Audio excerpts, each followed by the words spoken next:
राजस्थान में भले ही अशोक गहलोत को सचिन पायलट अच्छे न लगते हों, लेकिन नियम और कानून के दायरे में अशोक गहलोत इतने मजबूर हो गए कि सचिन पायलट को सरकारी बंगला गिफ्ट में देना ही पड़ गया। सचिन पायलट के साथ बर्खास्त किए गए 2 मंत्री विश्वेंद्र सिंह और रमेश मीणा को भी गहलोत सरकार ने बंगला देने की तरकीब निकाली है। इन तीनों को ही विधानसभा पूल नियम के तहत सरकारी बंगला आवंटित किया गया है।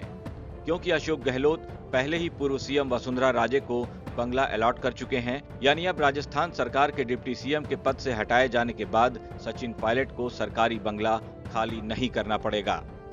दरअसल राजस्थान हाई कोर्ट और सुप्रीम कोर्ट के आदेश के बाद पूर्व सीएम वसुंधरा राजे को 13 सिविल लाइंस का बंगला खाली करना था, लेकिन मुख्यमंत्री अशोक गहलोत ने वसुंधरा राजे के बंगले को बचाने के लिए उसे विधानसभा के कोटे में डलवा दिया।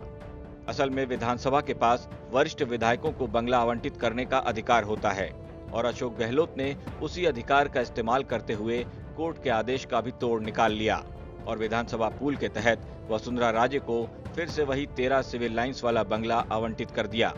अब नियम तो नियम होता है, तो सबके लिए बराबर भी होना चाहिए। लिहाजा इसी नियम के आधार पर सचिन पायलट और उनके साथ बर्खास्त किए गए दोनों मंत्रियों को भी बंगले आवंटित कर दिए गए। खबर यह भी है कि अशोक गहलोत सरकार के सियासी संकट के वक्त बीजेपी के खिलाफ और गहलोत के पक्ष में बयान देने वाले भगवा पार्टी के विधायक और पूर्व विधानसभा अध्यक्ष कैलाश मेघवाल को भी बंगला विधानसभा कोटे से ही आवंटित किया जाएगा।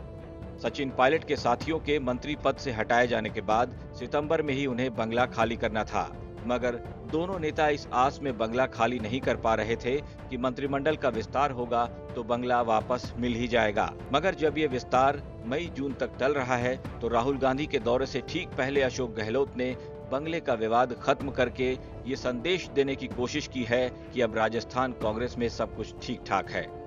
ब्यूरो रिपोर्ट, राजस्थान तक।